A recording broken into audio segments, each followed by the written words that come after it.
Nuestro Padre y nuestro Dios, gracias por haber estado con nosotros durante este día. Pedimos, Padre, ahora que nos proponemos abrir tu santa palabra, que tu Espíritu Santo se manifieste en este lugar. Te ruego, Señor, que el mismo Espíritu que dio la palabra pueda acercarse a nosotros y explicárnosla a través del ministerio de tus santos ángeles. Bendice, Señor, a aquellos que vienen en camino, tráelos con bien. Te damos gracias, Padre, por el privilegio de acercarnos a tu trono en oración. Y gracias por la seguridad de que nos has escuchado, porque te lo pedimos en el precioso nombre de Jesús. Amén. Durante el transcurso de los últimos 5 temas, hemos seguido los pasos de Jesús a través del santuario.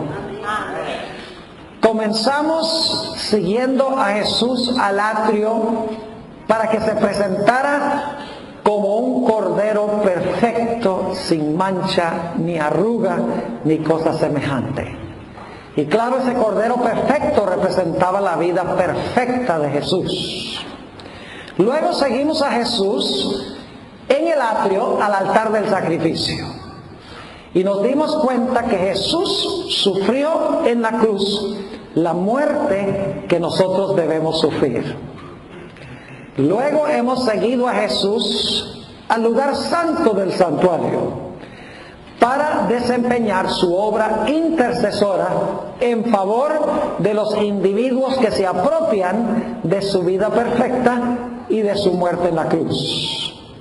Luego, en nuestro cuarto tema, seguimos a Jesús en 1844 al lugar santísimo del santuario. Y nos dimos cuenta que en esa fecha comenzó el juicio de los vivos. Anoche estudiamos lo que va a hacer Jesús al final de su ministerio en el lugar santísimo. Nos dimos cuenta que va a purificar el santuario de los pecados de los que verdaderamente se han arrepentido y han confesado sus pecados.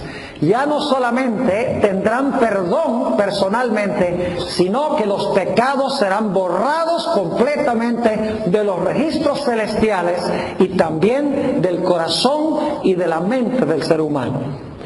Y entonces Dios impartirá a aquellos cuyos pecados son borrados el poder del Espíritu Santo, para que puedan salir y predicar el mensaje de que Jesús está cerrando su obra en el lugar santísimo y que es necesario que todos entren por fe con Él al lugar santísimo antes de que se cierre la puerta de la gracia. Ahora esta noche vamos a estudiar en cuanto al cierre de la puerta de la gracia. Ustedes se han dado cuenta en nuestro temario que hemos tenido una serie de puertas que se han abierto y se han cerrado.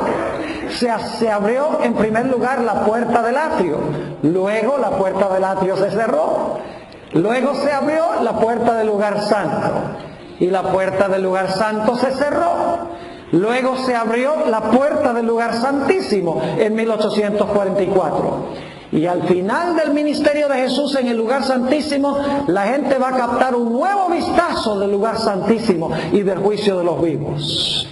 Y luego entonces se cerrará por última vez la puerta del lugar santísimo del santuario y se cerrará de esta forma la puerta de la gracia. Y comenzará, según la Biblia, el tiempo de angustia cual no se ha visto desde que existe nación en el planeta Tierra. Pero el pueblo de Dios será libertado, todo aquel que se hallare escrito en el libro. Ahora, yo quiero mencionarles esta noche que hay 2 peligros o 2 ideas erróneas, mejor dicho, que se enseñan hoy. Uno de esos errores en el mundo cristiano y otro de esos errores inclusive en la iglesia adventista. El primer error es lo que llaman el rapto. La idea de que cuando Jesús venga a esta tierra, va a venir en dos etapas. En la primera etapa va a venir a sacar a los fieles de este mundo para llevárselos al cielo por un periodo de 7 años. Y entonces en esta tierra se llevará a cabo la gran tribulación. Pero los hijos de Dios no tendrán que sufrir eso porque van a estar en las mansiones celestiales. Ese es un error. Ese error yo nunca lo he escuchado en la iglesia adventista. Pero hay muchos en la iglesia adventista que enseñan que debemos prepararnos especialmente para la segunda venida de Jesús. Y yo quiero decirles que en realidad ese no es un concepto precisamente bíblico. Vamos a ver en esta noche que no nos llama Jesús a prepararnos para su segunda venida, sino que nos llama para prepararnos para el cierre de la puerta de la gracia. Porque el que no está preparado cuando se cierre la puerta de la gracia, no va a estar preparado cuando Jesús venga en poder y gloria. Muchos adventistas están confiando de que hasta el mismo momento, cuando Jesús se manifieste en las nubes, pueden cambiar de posición y decir: Señor Jesús, yo estoy contigo. Pero ya para ese tiempo será demasiado tarde. Ahora yo quiero estudiar con ustedes esta noche una serie de profecías bíblicas que hablan del momento cuando se cerrará la puerta de la gracia. El ejemplo más claro que yo encuentro en la Biblia, la profecía más clara en cuanto al cierre de la puerta de la gracia, la encontramos en la historia del diluvio. Así que quiero tomar esa historia primero. Vamos a analizar la historia del diluvio, vamos a hablar del concepto de Daniel, vamos a hablar del concepto de Apocalipsis, vamos a hablar de Mateo 24 y vamos a hablar también de Mateo el capítulo 25. Todas esas fuentes apuntan hacia el momento cuando se cerrará la puerta de la gracia. Regresemos en nuestras mentes al tiempo antes del diluvio. Y quiero que noten, hay básicamente 5 etapas que necesitamos entender en cuanto al diluvio. La primera etapa que quiero que notemos es la predicación que hizo Noé. Ahora, ¿saben ustedes que en Génesis no se dice que Noé predicó? En Génesis no dice que Noé predicó. En Génesis dice que Noé construyó un arca. Pero sabemos que él predicó, porque en 2 de Pedro 2 y el versículo 5, si van conmigo allí, 2 de Pedro, el capítulo 2 y el versículo 5, hablando de lo que hizo Noé antes del diluvio, dice, hablando de Dios: y si no perdonó al mundo antiguo, sino que guardó a Noé. ¿Y qué hizo Noé? Pregonero de justicia. La palabra pregonero es la misma palabra que se traduce predicar en el Nuevo Testamento. Predicador de justicia, con otras 7 personas, trayendo el diluvio sobre el mundo de los impíos. Así que quiero que noten, la primera etapa es la predicación de Noé. Pregonero de justicia, advirtiéndole al mundo de que se iba a cerrar la puerta de la oportunidad, que se arrepintieran de su pecado. Ahora yo pregunto, ¿el mensaje de Noé estuvo acompañado del poder del Espíritu Santo? Claro que sí. Noten Génesis el capítulo 6 y los versículos 3 y 4. Génesis el capítulo 6 y el versículo 3 y el versículo 4. Dice aquí: y dijo Jehová, no contenderá, ¿qué cosa? Mi espíritu con el hombre para siempre, porque ciertamente él es carne, mas serán sus días 120 años. Pregunta, ¿estaba contendiendo el Espíritu con los corazones de los seres humanos durante esos 120 años? Claro que sí. Dios dice, no contenderá mi Espíritu para siempre, pero va a contender 120 años. ¿Cuántos años predicó Noé? 120 años. Derramó Dios sobre él el poder del Espíritu Santo para que pudiera predicar e invitar a la gente a refugiarse en el arca de Dios. Claro que sí. Así que el primer punto que quiero que noten en cuanto a la historia del diluvio es que la puerta de la gracia estaba abierta mientras Noé predicó bajo la administración del Espíritu Santo. Ahora yo pregunto, mientras Noé predicaba, ¿la gente estaba tomando decisiones para vida o para muerte? Claro que sí. ¿Se hizo una separación entre las personas que escuchaban el mensaje? Claro que sí. Finalmente solamente 8 personas escogieron refugiarse en el arca, mientras que todas las demás personas escogieron perderse. Es decir, hubo una separación. ¿Y saben lo que es interesante? La palabra que se traduce aquí, contenderá, no contenderá mi espíritu para siempre. Muchas veces en el Antiguo Testamento se traduce juzgar. Es decir, hubo un juicio. Mientras Noé estaba predicando, la gente tomó la decisión de estar en el lado de Dios o en el lado del enemigo.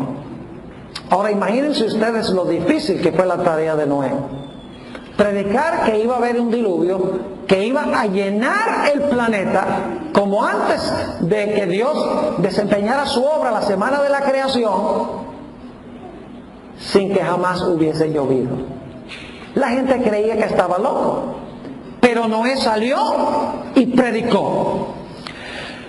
Esa es la primera etapa que notamos en la historia del diluvio, la predicación de Noé bajo la administración del Espíritu Santo.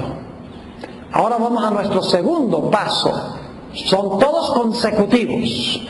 Noten Génesis, el capítulo 7 y el versículo 16. Yo me imagino a Noé parado en la puerta del arca, haciendo la última invitación al mundo antediluviano para que se arrepintiera y se entregara al Señor. Yo pregunto, ¿cuánto éxito tuvo la campaña evangelística de Noé? Predicó a millones, a todo ese mundo. Y nada más se salvó él y la familia. Mire, si Noé hubiera sido empleado de una asociación, lo hubieran echado por falta de bautismos. Pero Dios no se preocupa por los números. Dios quiere que se salven muchísimos, no me entiendan mal, mientras más mejor, pero que estén sinceramente entregados al Señor. Así que Noé se para en la puerta del arca. Fíjense que los animales tenían más sentido, más obra del Espíritu Santo sobre los animales que sobre los seres humanos, porque los animales escucharon la voz del Espíritu Santo y entraron al arca. Y Noé hace el último llamado. Nadie responde. Entra. Y ahora noten Génesis 7:16. Y los que vinieron, macho y hembra de toda carne vinieron, como le había mandado Dios, y Jehová le cerró la puerta. ¿Quién cerró la puerta? ¿Quién predicó? ¿Bajo el poder de qué? Del Espíritu Santo. Pero la puerta la cerró ¿quién? La cerró Jehová, después que todos habían tomado su decisión. ¿La cerró Dios arbitrariamente? Dijo Dios, no, se cerró, ya no más. No, Dios esperó hasta que todos hubiesen tomado su decisión. Y luego dice que Dios cerró la puerta. Y claro, el momento que se cerró la puerta, comenzó a llover a torrentes. Tiene la chispa atrasada usted esta noche. ¿Cuánto tiempo pasó después que se cerró la puerta para que empezara a llover? La Biblia dice que pasaron 7 días. ¿Creen ustedes que Dios podría haber hecho llover e inmediatamente se cerró la puerta? Entonces surge la pregunta, ¿por qué razón es que Dios decidió, después que se cerró la puerta, que pasaran 7 días ellos en el arca, los impíos afuera, antes de que viniera la destrucción? Permítame leer primero el pasaje bíblico de Génesis 7, 7 al 10. Y luego voy a leerles una cita del Espíritu de Profecía. Génesis 7 y el versículo 7 al 10. El tercer punto es que cuando Noé y su familia quedaron encerrados en el arca, vino para ellos un tiempo de angustia donde su fe fue probada severamente. Y donde los que estaban afuera cada día se volvieron más altaneros y más confiados de que los que estaban en el arca estaban locos. Y durante todo ese tiempo los que estaban afuera no sabían que estaban perdidos. Y los que estaban adentro, Satanás procuró sacudir su fe para convencerlos de que quién sabe si en verdad se va a cumplir lo que dijo Dios. Génesis 7 y el versículo 7 al 10. Y por causa de las aguas del diluvio entró Noé al arca, y con él sus hijos, su mujer, y las mujeres de sus hijos, de los animales limpios y de los animales que no eran limpios, y de las aves y de todo lo que se arrastra sobre la tierra. De 2 en 2 entraron con Noé en el arca, macho y hembra, como mandó Dios a Noé. Ahora viene el versículo clave. Y sucedió que al 7º día las aguas del diluvio vinieron sobre la tierra. 7 días pasaron. Ahora surge la pregunta, ¿qué ocurrió durante esos 7 días? Escuchen esta cita de Patriarcas y Profetas, la página 86 y la página 87. Dice la sierva del Señor: durante 7 días, después que Noé y su familia hubieron entrado en el arca, no aparecieron señales de la inminente tempestad.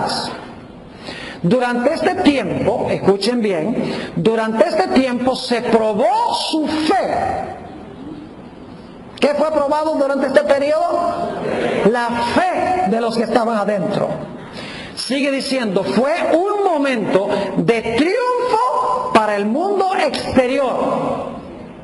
La aparente tardanza confirmaba la creencia de que el mensaje de Noé era un error y que el diluvio no ocurriría. A pesar de las solemnes escenas que habían presenciado, al ver cómo las bestias y las aves entraban en el arca y el ángel de Dios cerraba la puerta, continuaron las burlas y orgías, y hasta se mofaron los hombres de las manifiestas señales del poder de Dios. Se reunieron en multitudes alrededor del arca para ridiculizar a sus ocupantes con una audacia violenta que no se habían atrevido a manifestar antes. Adentro, Noé y su familia preguntándose, pasó un día, pasaron 2 días, pasaron 3 días, 4 días, 5 días, 6 días. ¿Será que lo que yo prediqué era verdad? ¿Será que va a venir un diluvio? Y los de afuera cada día que pasa dicen, ¿no ves que no se va a cumplir lo que dijo Noé? Es decir, hubo durante ese periodo de 7 días una prueba para la fe de los que estaban adentro, y de parte de los que estaban afuera, cada día más altaneros y más violentos contra los que se encontraban adentro.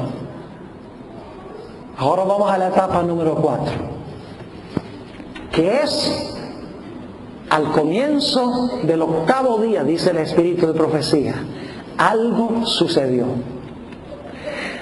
A veces me gusta sentarme a pensar cómo se habrá sentido ese mundo antediluviano, que nunca había visto una nube, porque la tierra no era regada por condensación, la tierra era regada por un sistema de riego automático, según dice en Génesis 1.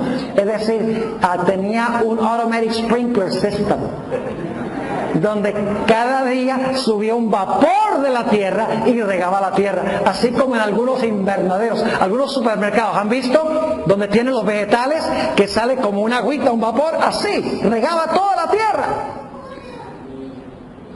Pero al concluir el periodo en que estaban ellos encerrados en el arca y los de afuera altaneros, de repente empezaron a ver estos objetos extraños en el cielo, nubes. De repente empezaron a escuchar truenos y luego vieron relámpagos. Y entonces empezaron a sentir gotas de agua cayendo del cielo.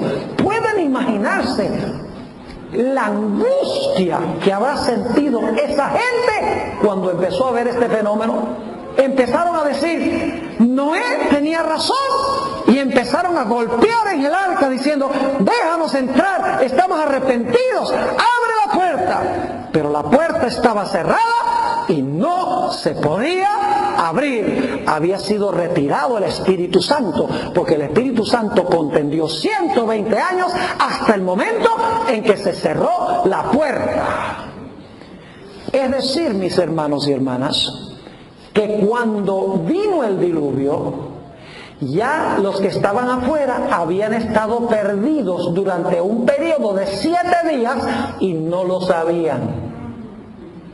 Permítame leer en cuanto a la venida del diluvio en Génesis 7 y el versículo 11. Génesis 7 y el versículo 11.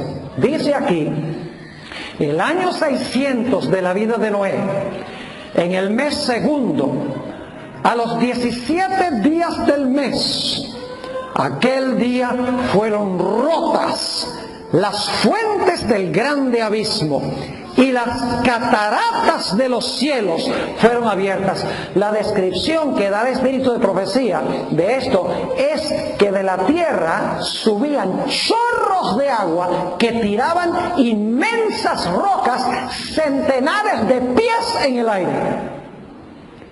Y dice ella también que del cielo caían cataratas, como dice aquí. ¿Cuántos de ustedes alguna vez han estado en las cataratas del Niágara? Han estado en las cataratas del Niágara. Imagínense las cataratas del Niágara cayendo del cielo sobre todo el planeta Tierra. Más o menos así era. Terrible. Vino el diluvio, dice la Biblia, y se los llevó a todos. Ahora, ¿saben otra cosa interesante que sucedió? ¿Cuántas personas quedaron vivas fuera del arca? Nadie, sino uno, el diablo. Ahora escuchen lo que les voy a decir. Antes de que Dios hiciera su obra los 7 días de la creación, ¿qué características tenía el planeta? El planeta estaba desordenado y vacío porque estaba cubierto ¿de qué? De agua. Y en los cielos no había luz. La tierra estaba desordenada y vacía.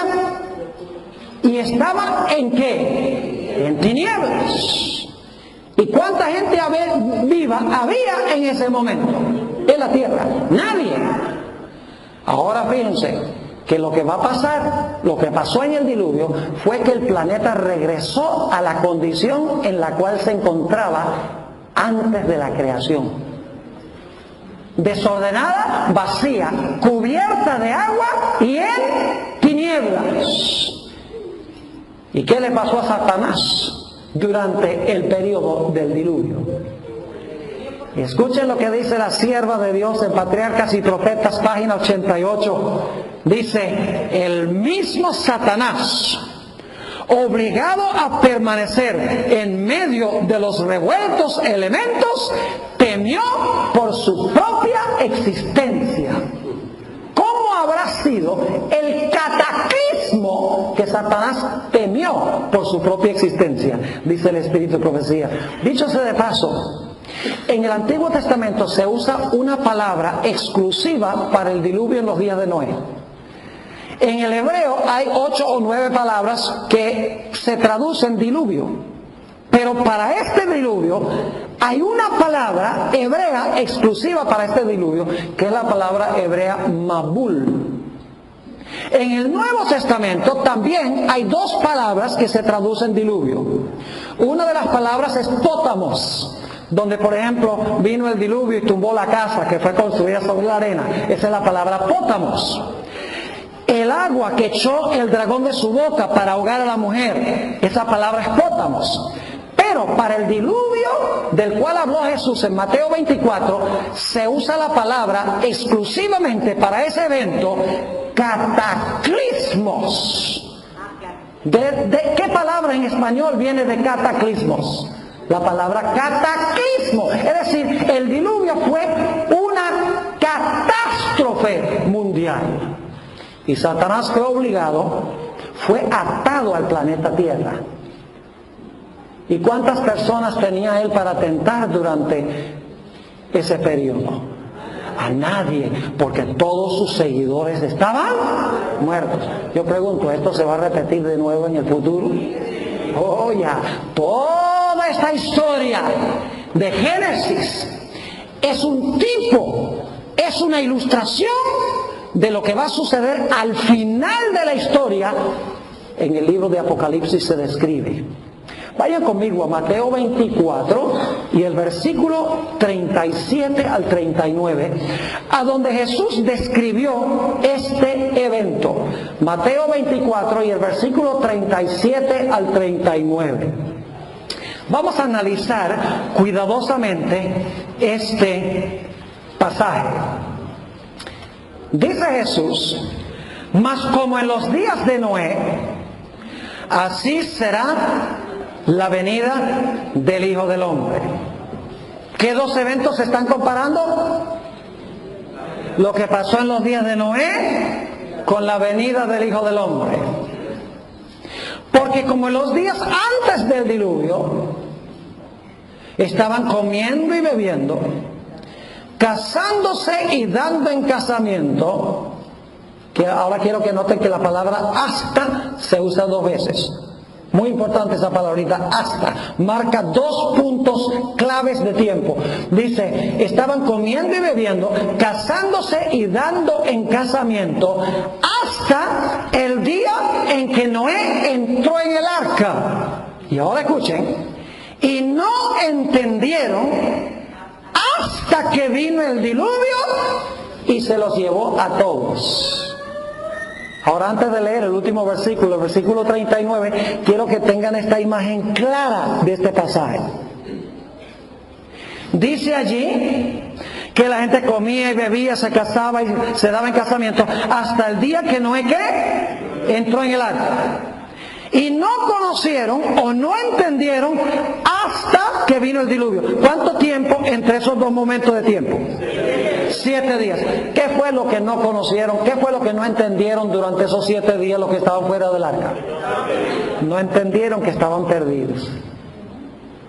Y ahora noten el último versículo, dice, así será también la venida del Hijo del Hombre. ¿Será entonces que se va a cerrar la puerta antes de que Jesús venga en poder y gloria? ¿Antes que venga el diluvio de fuego?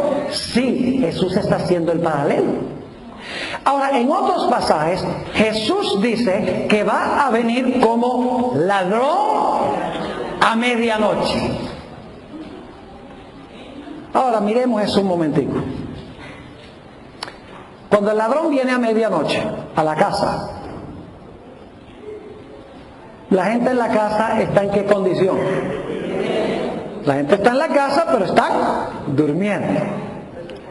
Y el ladrón calladito abre la ventana que se nos olvidó trancar, se mete por la ventana, entra y se roba la cámara, se roba la computadora, se roba el televisor. Bueno, las joyas, este es un hogar adventista. No se roba las joyas porque los adventistas no tenemos joyas.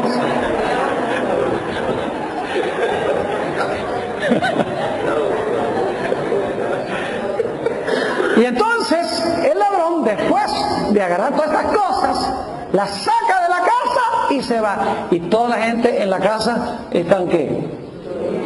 Durmiendo. El ladrón vino y la gente que estaba en la casa no se dio cuenta. ¿Cuándo se dan cuenta? Cuando se despiertan por la mañana y ven que las cosas han desaparecido, se dan cuenta que el ladrón vino. Pero no se dieron cuenta que el ladrón vino porque estaban durmiendo. ¿Qué deberían haber hecho? Deberían haber trancado la casa, deberían haberse preparado, deberían haber velado para que la venida del ladrón no los tomara por sorpresa. Cuando la Biblia dice que Jesús viene como ladrón, está hablando del momento cuando se va a cerrar la puerta de la gracia. Muchos de los que profesan ser hijos de Dios, cuando Jesús cierre la puerta de la gracia, van a estar ¿qué? Durmiendo espiritualmente. ¿Cuándo es que se van a dar cuenta que en realidad han perdido su salvación? Cuando Cristo venga en las nubes con poder y gloria. Ahora, hemos estudiado solamente la historia del diluvio. Ahora necesitamos ir a mirar la perspectiva del libro de Daniel. Vamos a Daniel, el capítulo 8 y el versículo 14. Daniel, el capítulo 8 y el versículo 14. Vamos a ver si tenemos los mismos elementos aquí que lo que vimos en la historia del diluvio. Hemos leído este texto antes.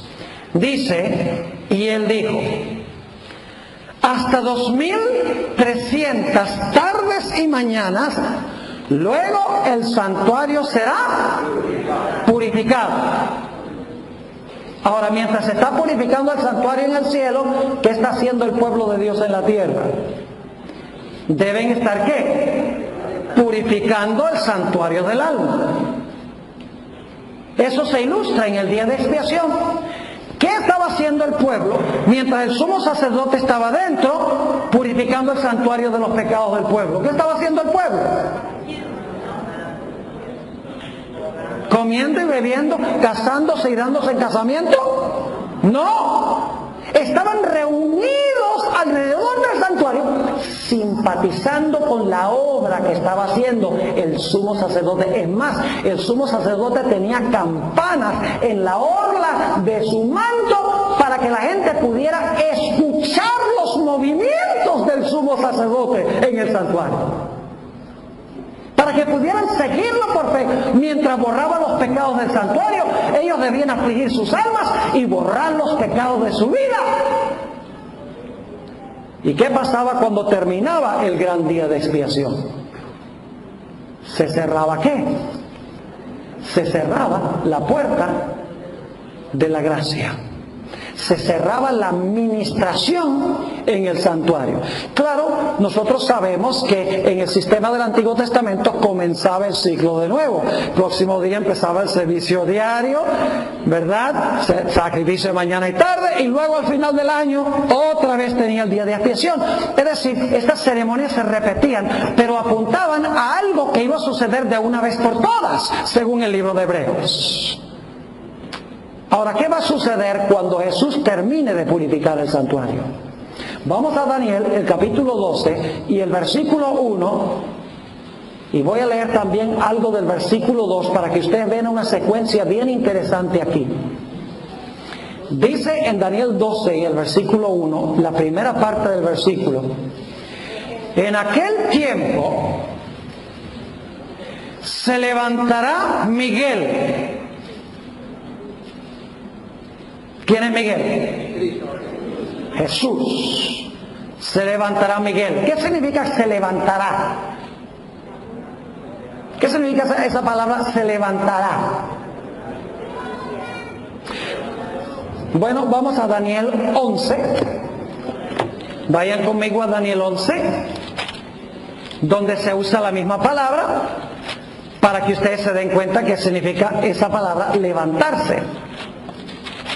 Daniel, el capítulo 11, y vamos a leer el versículo 2 y también el versículo 3. Dice allí, Y ahora yo te mostraré la verdad.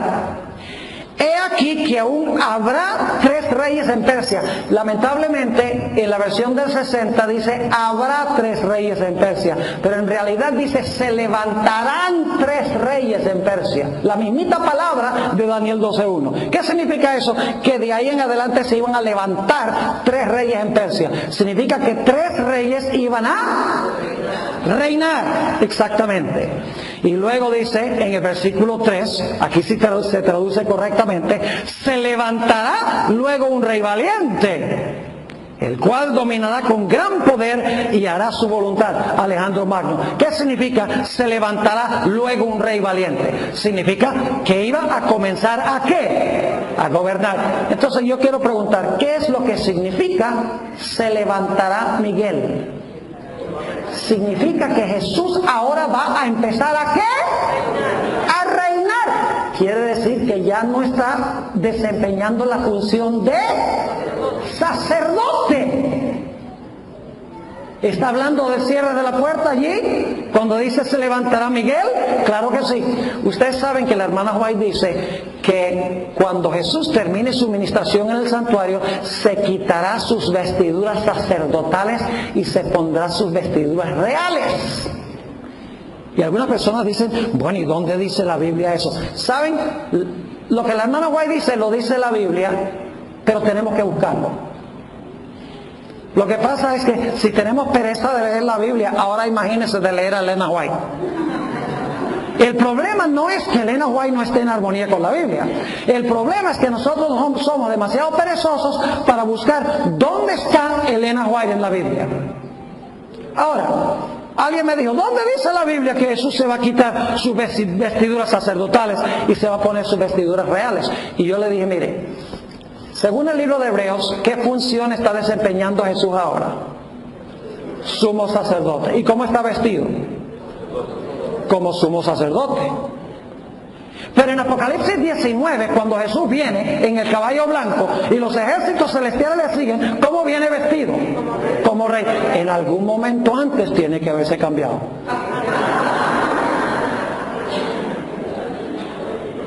¿De acuerdo? Así que Daniel 8:14 habla de la predicación final del Evangelio. Cristo purificando el santuario. Hay que anunciar la hora de su juicio ha llegado. Eso es paralelo al mensaje que dio Noé, invitando a la gente a purificar sus vidas del pecado mientras Jesús purifica el santuario. Y luego cuando eso termina, ¿qué va a suceder? Se va a levantar Miguel. Jesús se va a quitar sus vestiduras sacerdotales y se va a vestir como rey. Es decir, se va a cerrar la puerta de la gracia. Ya Jesús no va a ser sumo sacerdote, sino rey. Y luego, ¿qué viene después que se cierre la puerta? Daniel 12:1 y la segunda frase. Y será tiempo de angustia, cual nunca fue desde que hubo gente hasta entonces. ¿Fue eso lo que pasó en los días de Noé también? Hubo predicación y después de la predicación, cuando Noé dijo, arreglen sus vidas, limpien su vida del pecado, arrepiéntanse, confiesen bajo el poder del Espíritu Santo, la gente no lo hizo, se cerró la puerta de la oportunidad. Y luego, ¿qué vino para los que estaban dentro del arca? Un tiempo de angustia, donde sus enemigos se mofaban de ellos. Tenemos lo mismo en Daniel 12. Oye, note lo que dice nuevamente. Y será tiempo de angustia, cual nunca fue desde que hubo gente hasta entonces. Pero yo pregunto, ¿fue vindicado Noé junto con su familia? ¿Fueron libertados de sus enemigos? Claro que sí. Note lo que dice la última frase de Daniel 12 y el versículo 1.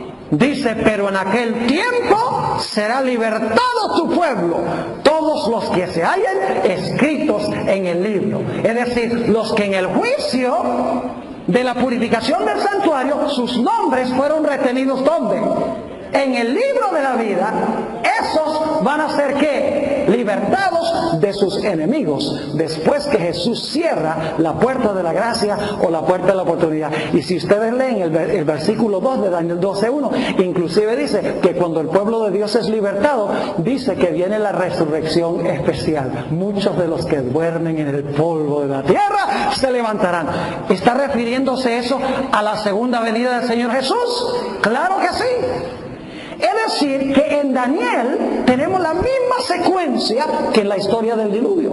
Dios nos está tratando de enseñar que no es suficiente prepararnos para la venida de Jesús. Hay que estar preparados para el momento cuando se cierre la puerta de la gracia, la puerta de la oportunidad. Ahora vamos a ver la perspectiva de Apocalipsis, antes de ir a Mateo 24 y 25. La misma secuencia, mis hermanos y hermanas. La Biblia es clara. Miren, saben que los que más van a ser engañados son los que están esperando el rapto. ¿Saben por qué el diablo quiere que la gente crea que va a haber un rapto antes de la tribulación? Porque el diablo sabe, al leer las profecías, que la gran tribulación va a ser el periodo más terrible de la historia del planeta Tierra y que el pueblo de Dios va a necesitar una fe inquebrantable para pasar por ese periodo. Pero si usted no cree que va a pasar por la tribulación, por ese tiempo de angustia, usted no va a desarrollar la fe necesaria para pasar por ese periodo. Por eso la sierva de Dios dice que muchos en el tiempo de angustia fueron hallados sin refugio. Inclusive, dice la sierva de Dios en Mensajes Selectos tomo 1, que muchos adventistas van a clamar durante el tiempo de angustia y van a decir: Señor, ¿por qué no nos dijiste que este tiempo iba a ser tan terrible para que nos pudiéramos haber preparado? Y Dios le va a contestar, le va a decir: yo les dije a ustedes cuán terrible iba a ser este periodo. Les di testimonios. Les di el espíritu de profecía, les di el capítulo sobre el tiempo de angustia en el conflicto de los siglos, para que supieran cuán terrible iba a ser esto, para que aprendieran a depender de mí, desarrollaran su fe, se fortalecieran en el Señor, para que nada los pudiera sacudir. Pero ustedes rechazaron los testimonios y por lo tanto rechazaron la palabra de Dios. Serio. Ahora vamos a Apocalipsis 14, 6 y 7. En realidad no vamos a leer los mensajes de los tres ángeles todos, por la premura del tiempo, pero vamos a leer por lo menos el mensaje del primer ángel. Vi volar por el medio del cielo a otro ángel, que tenía el evangelio eterno para predicarlo a los moradores de la tierra, a toda nación, tribu, lengua y pueblo, diciendo a gran voz: temed a Dios y dadle gloria, porque la hora de su juicio, ¿qué? Ha llegado. ¿Cuál juicio? ¿Será el mismo juicio de Daniel 8:14 hasta 2300 días y el santuario será purificado? Claro que sí. Los mileritas predicaban esos dos textos centrales. Eran los textos tema de los mileritas, Daniel 8:14 y Apocalipsis 14, 6 y 7. Así que dice: temed a Dios y dadle gloria, porque la hora de su juicio ha llegado, y adorad a aquel que hizo el cielo y la tierra, el mar y las fuentes de las aguas. Y luego el segundo mensaje dice: cayó Babilonia. Y en el capítulo 18 Dios dice: salgan de Babilonia, pueblo mío, para que escapen de sus plagas. Ese es el tiempo de angustia. Y para que no participéis de sus pecados. Es decir, es una invitación a salir. Y luego yo pregunto, cuando los mensajes de los tres ángeles se predican, ¿va a quedar el mundo polarizado en dos grupos? Escuchen, mis hermanos, ¿cuántos grupos había después que Noé predicó? ¡Dos! Los de adentro y los de afuera. ¿Saben que la hermana White dice que Dios colocó sus sellos sobre la puerta? Es decir, los que estaban dentro del arca estaban sellados. Yo pregunto, el libro de Apocalipsis, después de la proclamación del mensaje del tercer ángel, ¿cuántos grupos se ven en el libro de Apocalipsis? 2, porque Jesús inmediatamente termina el mensaje del tercer ángel, está sentado en una nube y en su mano tiene una ¿qué? Una hoz aguda. Las uvas están maduras, que representan los impíos, y la mies está madura, que representa a los justos. Es decir, los mensajes de los 3 ángeles maduraron al mundo para salvación o perdición, como el mensaje de Noé. ¿Están conmigo? Y luego, ¿qué va a suceder cuando concluya la proclamación de los mensajes de los 3 ángeles? Cuando todo el mundo se haya dividido en 2 grupos, ¿qué es lo que va a pasar? Apocalipsis 15 y el versículo 5 al 8. Apocalipsis 15, 5 al 8. Después que Noé predicó, ¿qué fue lo que sucedió? La puerta se cerró, ¿verdad? Luego vino un periodo de angustia. Y luego vino la destrucción y la salvación del pueblo de Dios. Ahora, noten Apocalipsis 15, 5 al 8. Después de estas cosas miré, y he aquí fue abierto en el cielo el templo del tabernáculo del testimonio. Escuchen, el tabernáculo del testimonio es el santuario. El templo del tabernáculo del testimonio es el lugar santísimo del santuario. Es la palabra griega naos. Hay 2 palabras en griego para templo. Una palabra es hieron, que se refiere a toda la estructura del templo, todo el edificio. Pero en Apocalipsis, cuando se usa la palabra naos, como aquí, se refiere al lugar santísimo del santuario. Es decir, el templo del tabernáculo del testimonio es el lugar santísimo. Y ahora escuchen, dice: después de estas cosas miré, y he aquí fue abierto en el cielo el templo del tabernáculo del testimonio. Y del templo salieron los 7 ángeles que tenían las 7 plagas, vestidos de lino limpio y resplandeciente, y ceñidos alrededor del pecho con cintos de oro. Y uno de los 4 seres vivientes dio a los 7 ángeles 7 copas de oro, llenas de la ira de Dios, que vive por los siglos de los siglos. Y ahora noten el versículo 8. Y el templo, el naos, el templo del tabernáculo del testimonio, dice, el templo se llenó de humo por la gloria de Dios y por su poder.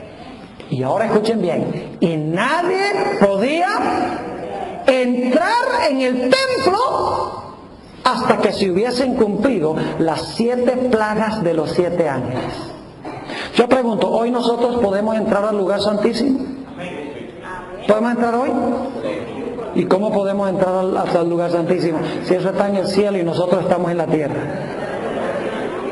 ¿Entramos cómo? Por fe.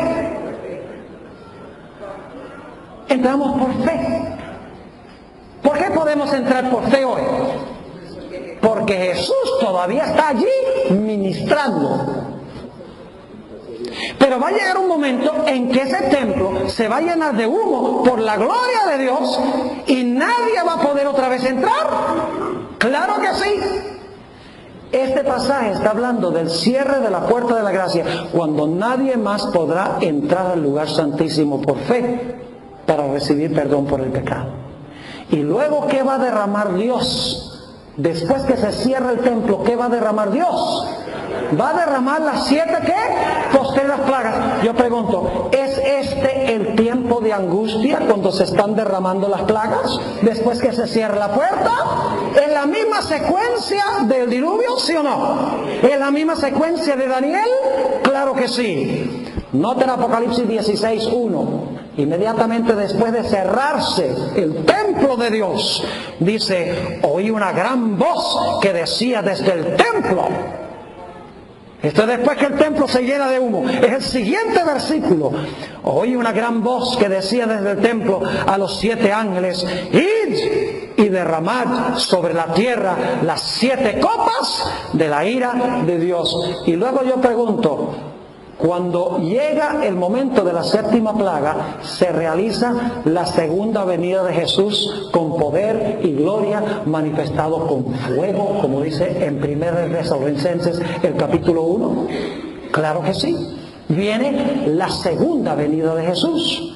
Apocalipsis, noten Apocalipsis 19 y el versículo 11, y vamos a leer también, bueno, leamos desde el 11 hasta el versículo 14. Esto es cuando concluye el tiempo de angustia. Entonces vi el cielo abierto, y he aquí un caballo blanco, y el que lo montaba se llamaba Fiel y Verdadero, y con justicia juzga y pelea. ¿Quién es este? Jesús. Sus ojos eran como llama de fuego, y había en su cabeza muchas ¿qué? Diademas, y tenía un nombre escrito que ninguno conocía sino él mismo. Estaba vestido de una ropa teñida en sangre, y su nombre es el Verbo de Dios. Y los ejércitos celestiales, vestidos de lino finísimo, blanco y limpio, le seguían en caballos blancos. Y luego dice que se llamaba Rey de Reyes y Señor de Señores. Pregunta entonces, después que se cierra la puerta de la gracia, hay un tiempo de angustia cuando caen las plagas, y cuando culmina ese tiempo, viene Jesús como Rey de Reyes y Señor de Señores, igual que en Daniel. Claro que sí. ¿Y luego qué va a pasar con Satanás? ¿Ustedes creen que todo esto es coincidencia? La Biblia compagina, mis hermanos, todos los detalles compaginan. ¿Qué es lo que va a suceder con Satanás? Inmediatamente después que Jesús venga en el caballo blanco, destruye a los impíos que están vivos, y dice en el capítulo 20 que desciende un ángel poderoso del cielo y ata al dragón. Ata a Satanás. ¿A dónde lo ata? En el abismo, en una tierra desordenada y vacía y sin luz. ¿Cuántas personas va a tener para tentar? A nadie, porque todos están muertos, como en el diluvio. Atados de nuevo. Es decir, que el libro de Apocalipsis presenta la misma secuencia. Ahora vamos a Mateo 24.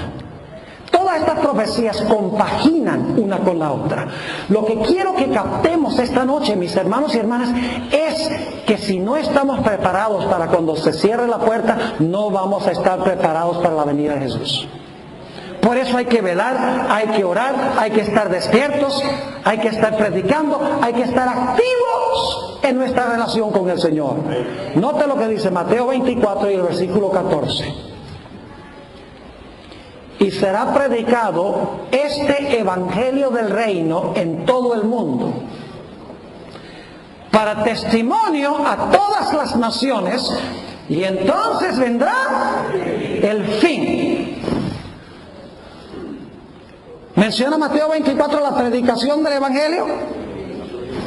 Ahora fíjense, es interesante que dice que será predicado ¿a qué?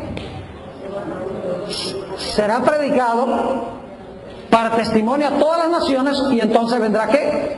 El fin. Fíjense que en Apocalipsis 14:6 dice que un ángel proclama el evangelio eterno a toda nación, tribu, lengua y pueblo, y entonces después que predica viene el fin. Ahora, ¿cuántos grupos hubo cuando se terminó la predicación? 2. Vamos a Mateo 24 y el versículo 15. Y en esto no voy a poder dedicar mucho tiempo. Acabo de grabar hace unos 2 o 3 meses una serie sobre Mateo 24 en inglés, que se va a transmitir en 3 ABN. Son 14 temas.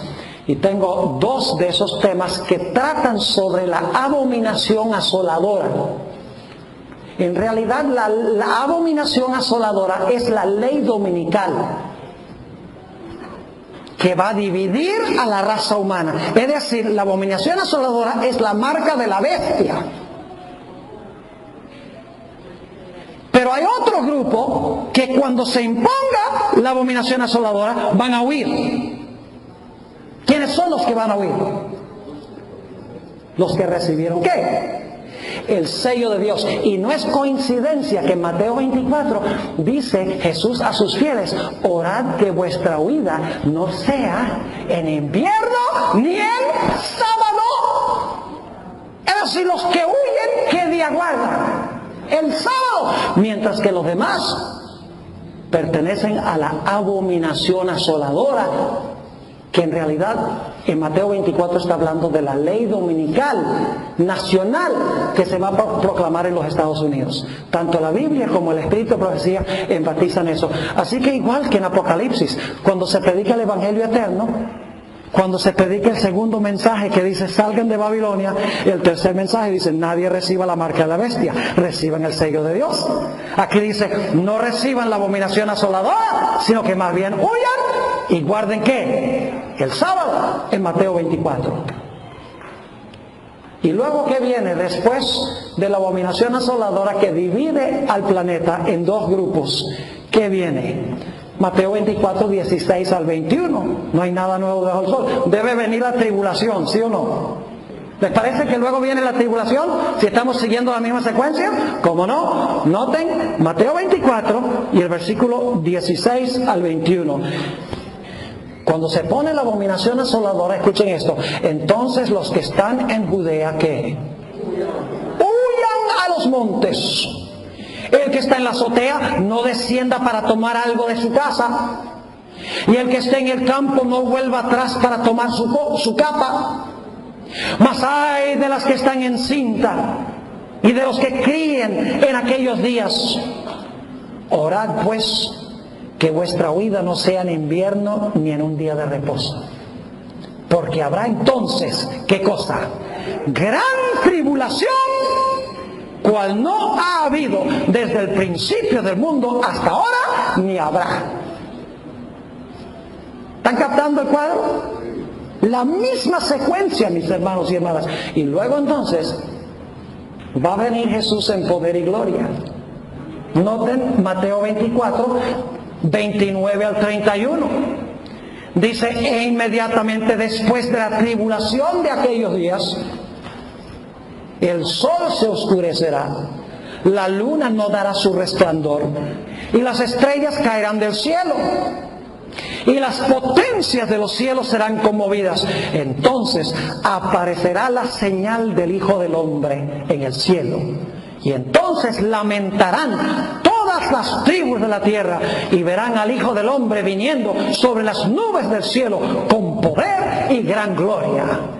Y enviará a sus ángeles con gran voz de trompeta y juntarán a sus escogidos. Ah, hay un grupo de escogidos. De los cuatro vientos, desde un extremo del cielo hasta el otro extremo. Ahora permítanme decirles algunas cosas sobre Mateo el capítulo 25. Mateo 25 ilustra Mateo 24.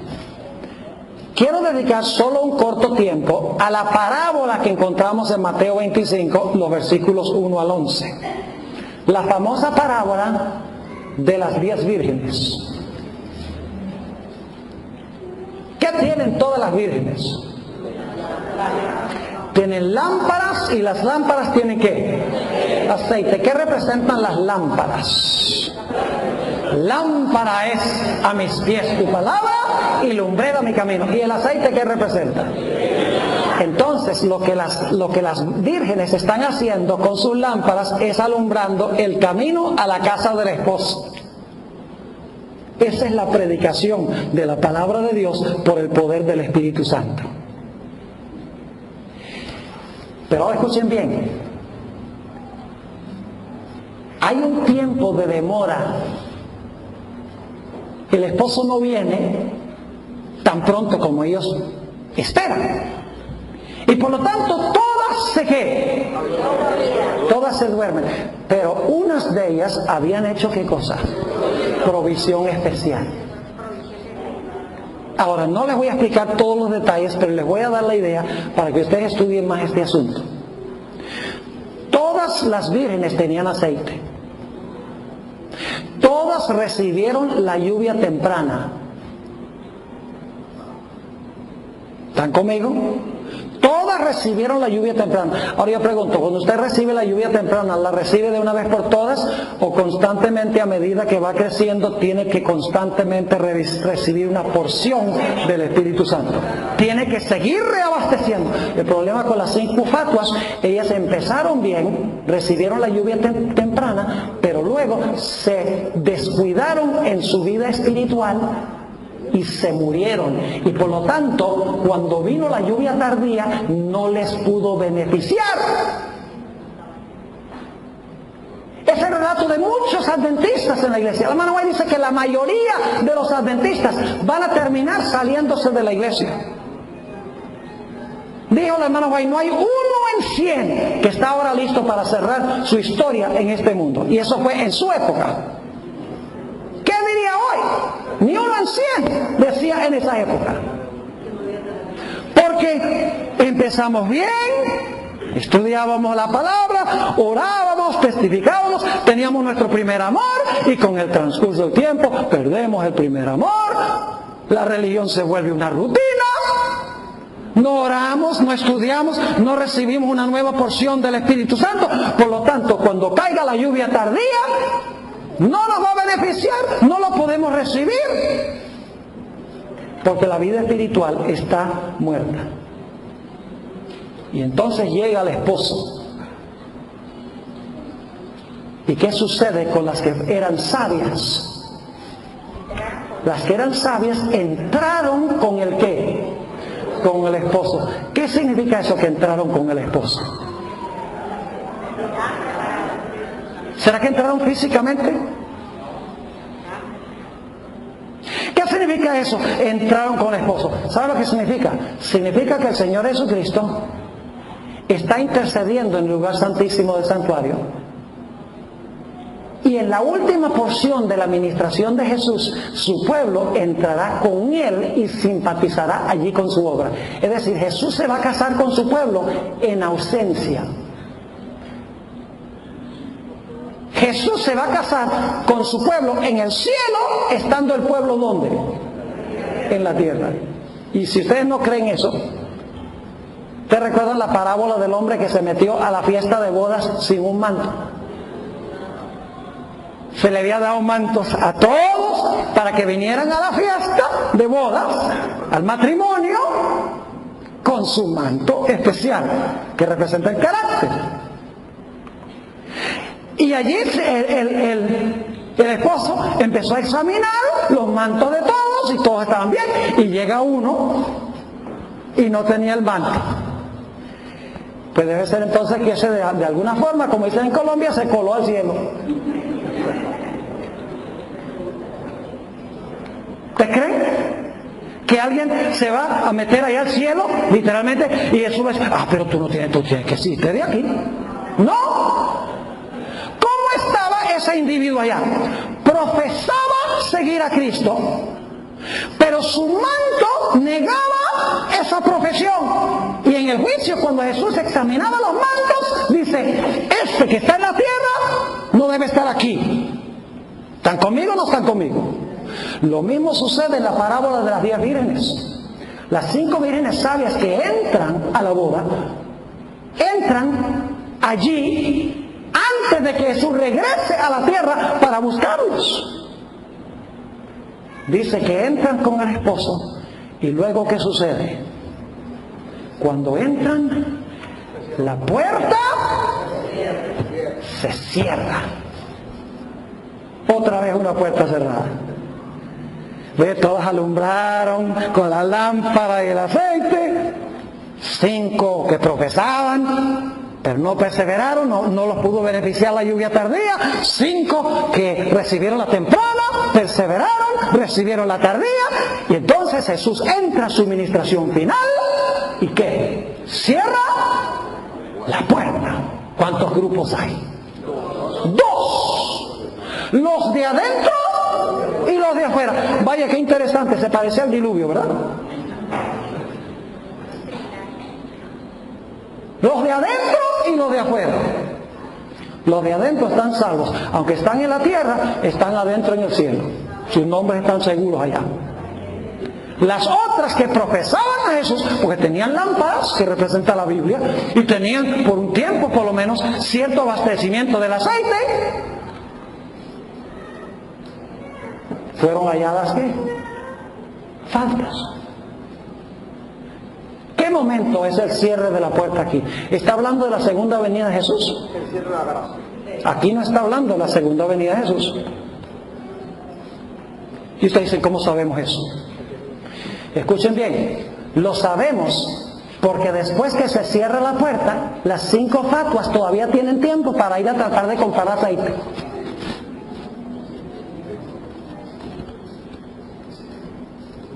Se van a buscar aceite y en ninguna parte que consiguen, porque el Espíritu Santo ha sido retirado. La predicación del Evangelio ha terminado. ¿Están conmigo o no están conmigo? La puerta se cerró cuando la predicación del Evangelio terminó. Cuando Jesús terminó su obra intercesora, la puerta se cerró. Y los que estaban seguros en el libro, sus nombres fueron retenidos. Y aquellas personas que solo profesaban el nombre de Jesús, se reveló que no eran en verdad de Jesús y están afuera. Y luego entonces ellas van y tratan de conseguir aceite. No lo pueden conseguir y regresan. ¿Y qué empiezan a hacer? Con una angustia consumidora empiezan a golpear la puerta. Me parece que en el diluvio pasó algo semejante a eso. Empiezan a golpear la puerta, déjanos entrar. Pero Noé no podía, porque Dios cerró la puerta. ¿Quién cierra la puerta aquí en la parábola de las 10 virgenes? Jesús cierra la puerta, basado en las decisiones que todos han tomado, en favor o en contra del Señor. Qué interesante cómo todas estas historias compaginan, ¿verdad que sí? Excepcional. Ahora escuchen lo que voy a decir. Se va a repetir de nuevo básicamente lo que sucedió en los días del Pentecostés. Les voy a explicar cómo. Ustedes recuerdan que en el día del Pentecostés, o inmediatamente antes del Pentecostés, vamos un poquito más atrás, los apóstoles no siguieron a Jesús como Cordero perfecto, ni tampoco entendieron su muerte en la cruz. Pero por 40 días después de la resurrección, Jesús les explicó y estudiaron las Escrituras y entendieron ya a Jesús como Cordero perfecto y como Cordero que murió por el pecado. Y estudian las profecías y luego llegan a la conclusión de que Jesús había entrado ¿dónde? Al lugar santo del santuario, para ahora remitir el pecado. Porque los que se arrepienten dicen que ahora van a recibir remisión. No son borrados, son remitidos o son perdonados para perdón del pecado. Personalmente reciben perdón, pero no solo ahora van a recibir perdón si reclaman a Jesús como su Salvador, sino que también reciben el don del Espíritu Santo para proclamarle a otros lo que Jesús hizo en el atrio y lo que estaba haciendo en el lugar santo. Ahora escuchen bien, hay 3 grupos en el día del Pentecostés. Un grupo son los discípulos que estaban en el aposento alto, que entraron con Jesús al lugar santo. Fueron los primeros en entrar con Jesús al lugar santo. Pero luego Dios le dio a ellos el poder del Espíritu Santo para que fuéramos a predicar lo que Jesús estaba haciendo y lo que había hecho a 2 grupos. Número 1, los judíos que no habían rechazado a Jesús, pero que no habían entendido bien lo que había hecho Jesús en Jerusalén y lo que estaba haciendo en el cielo. Es decir, querían alcanzar a otros judíos como ellos que no habían entrado todavía al lugar santo. Pero Jesús también les dijo que debían ir a predicar el Evangelio ¿dónde?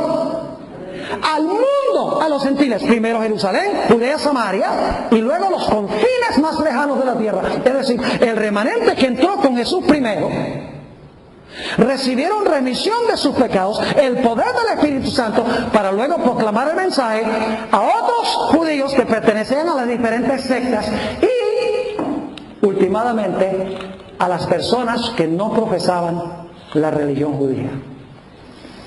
¿Sabe que lo mismo va a suceder al final de la historia?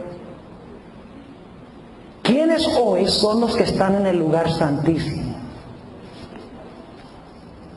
¿Cuántas iglesias del mundo hoy en día entraron con Jesús al lugar santísimo?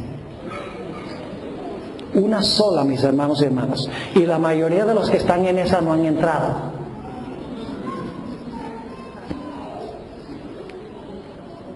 En 1844, un manojito entraron allá.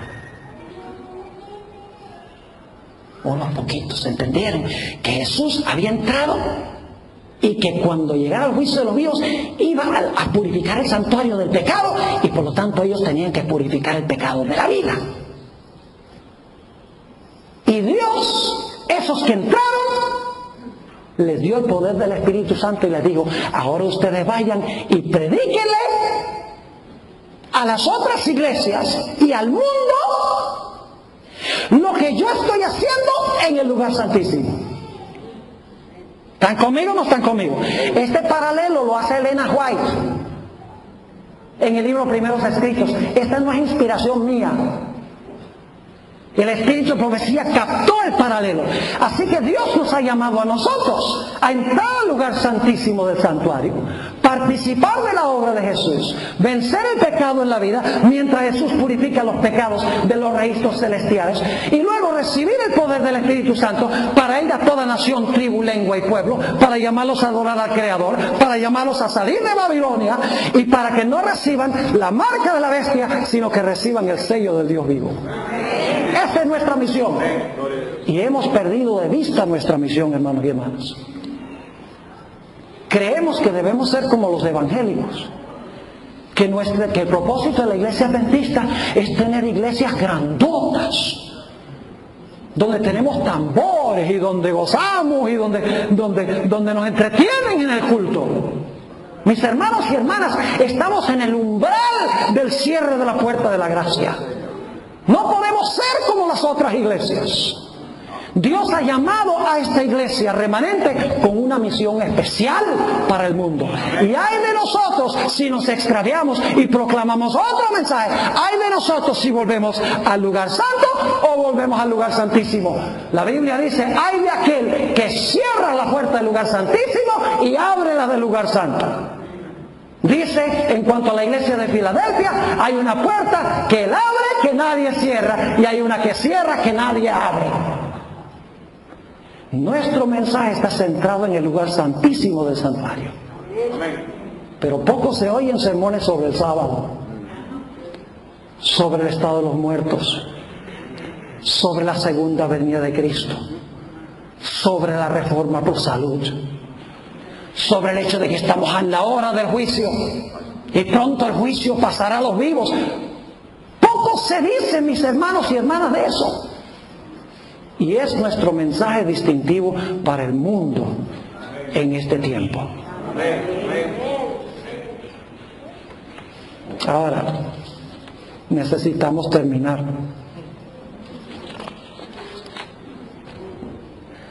Escuchen esta cita del libro Historia de la Redención, página 424.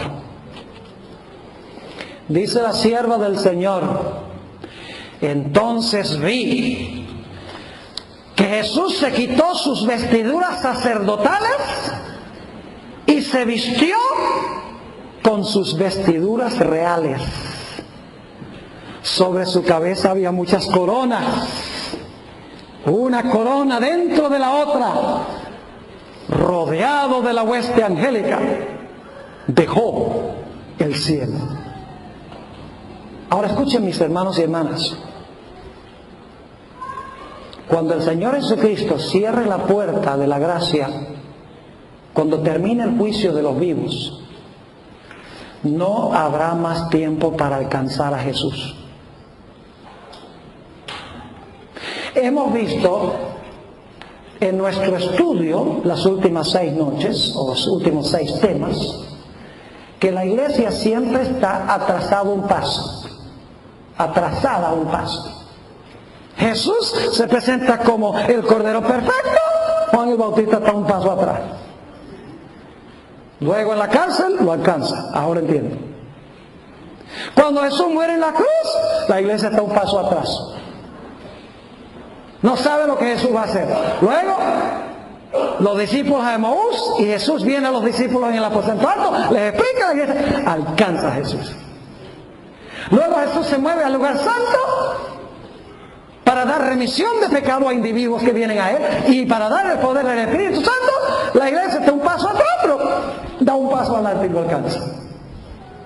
En 1844, cuando está por comenzar el juicio de los muertos, Guillermo Miller y los milleritas están predicando que Jesús viene en poder y gloria, mientras que Jesús va a empezar su obra en el lugar santísimo. La iglesia está un paso atrás, pero después del chasco da un paso adelante y alcanza a Jesús. Pero escuchen bien, cuando concluya el juicio de los vivos, no habrá más oportunidad de alcanzar a Jesús. Y estamos cerca de ese tiempo. Así que si lo vamos a alcanzar, vamos a comprender la obra que está haciendo ahora en el santuario. Necesitamos hacerlo ahora, antes que sea demasiado tarde. Quiero concluir leyendo una cita. Esta yo la traduje porque la busqué en español y no está. Tomo 2 de los testimonios, página 190 a la página 192. Es un poco larga, pero escuchen las palabras que usa el Espíritu de Profecía. Está hablando aquí de su pueblo profeso. Escuchen. Primero ella menciona Marcos 13. Tal vez sería bueno que leyéramos Marcos 13. Rapidito, Marcos 13 y el versículo 33 al 35. Marcos 13, 33 al 35. Dice allí: mirad, velad y orad, porque no sabéis cuándo será el tiempo. Es como el hombre que yéndose lejos dejó su casa y dio autoridad a sus siervos y a cada uno su obra, y al portero mandó que velase.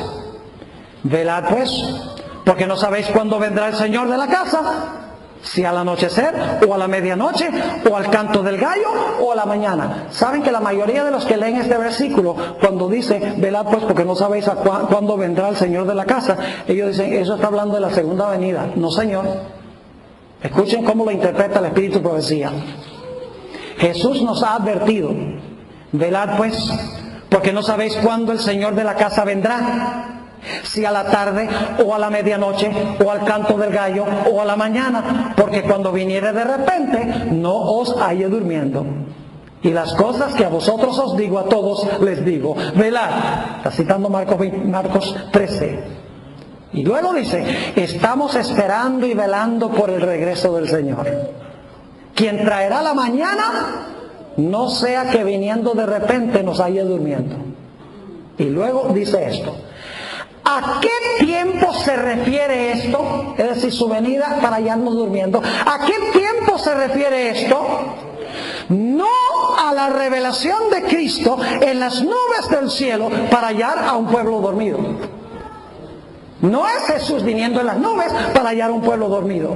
No, sino a su regreso de su ministración en el lugar santísimo del santuario celestial, cuando se quita sus vestiduras sacerdotales y se viste con sus vestiduras de venganza, y cuando se dicte el mandato: el que es injusto sea injusto todavía, el que es sucio ensúciese todavía, el que es justo sea justo todavía, y el que es santo sea santo todavía.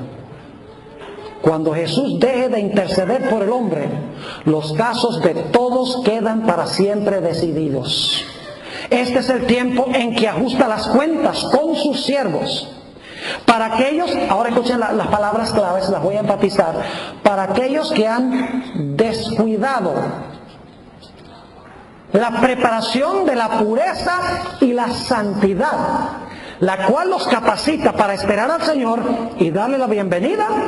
El sol se pone en ocaso y tinieblas para nunca levantarse más. Se cierra la gracia, cesan las intercesiones de Cristo en el cielo. Este momento sobrecoge a todos repentinamente. Y aquellos que han descuidado, no rechazado, aquellos que han descuidado la purificación de sus almas por medio de la obediencia a la verdad, se hallarán durmiendo. Se cansaron de esperar y velar. Se volvieron indiferentes en cuanto a la venida de su Maestro. No anhelaban su venida. Pensaban que no era necesario velar continuamente y con perseverancia. Habían sido chasqueados en sus expectaciones y podrían serlo de nuevo. Querían estar seguros de no perder la oportunidad de acumular tesoros terrenales. Sí, mientras más casas mejor, y más carros y más plata en el banco. Por si acaso. Porque es que los adventistas pensamos decir, sí, yo creo que eso viene, hay mansiones allá, pero por si acaso.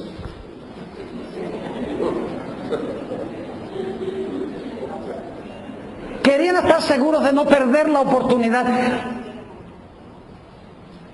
de acumular tesoros terrenales. Había seguridad en acumular de este mundo todo lo que pudieran.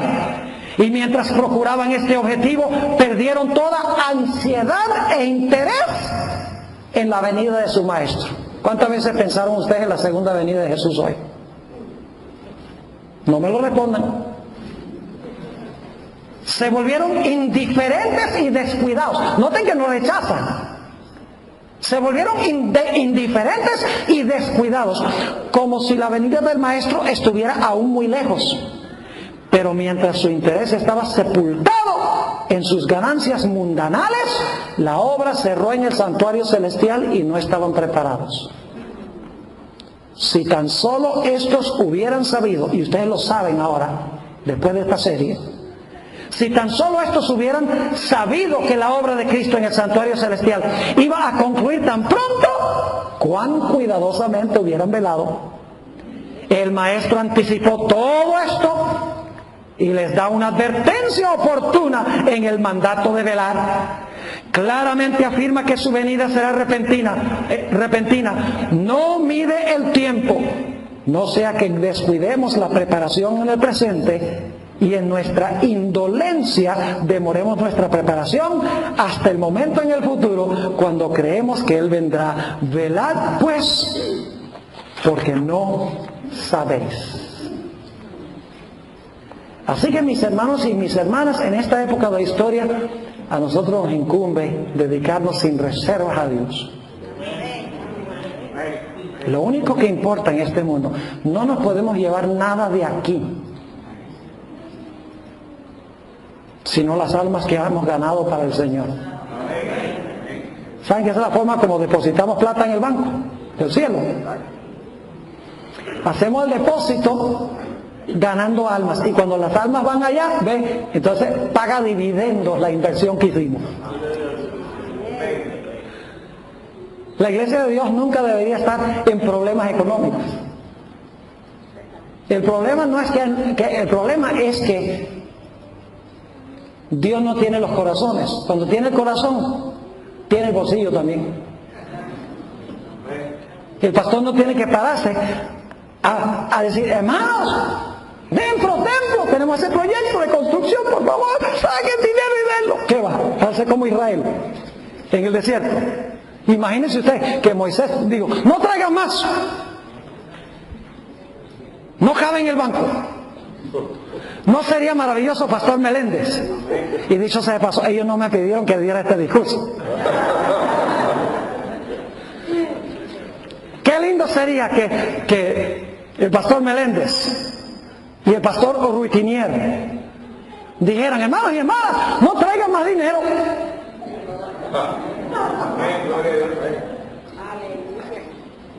¿Ustedes no creen que hay el dinero? Hay el dinero. La cuestión es si nuestros corazones están, si nuestro tesoro está, ¿dónde está el Señor? Ojalá al haber estudiado esto esta noche, mis hermanos y hermanas, estemos dispuestos a hacer una reconsagración de nuestra vida al Señor. ¿Quieren hacer eso esta noche? ¿Quieren colocarse de pie? Yo quiero tener una oración especial. Padre Celestial, te damos gracias por la claridad de tu palabra. Te damos gracias que no hemos creído fábulas, sino que hemos creído la verdad como es en Jesús. Padre, te ruego que bendigas a esta iglesia, a las demás iglesias representadas. Padre, ayúdanos a dedicarnos sin reservas a Jesús. Todo colocarlo sobre el altar del sacrificio. Y Padre, prepáranos para la gloriosa venida de Jesús. Ayúdanos, Señor, a anhelar ese día, pues estamos cansados de vivir en este mundo lleno de clamor, sufrimiento y dolor. Te damos gracias, Padre, por escuchar nuestra oración, porque te lo pedimos en el precioso nombre de tu Hijo, Cristo Jesús. Amén.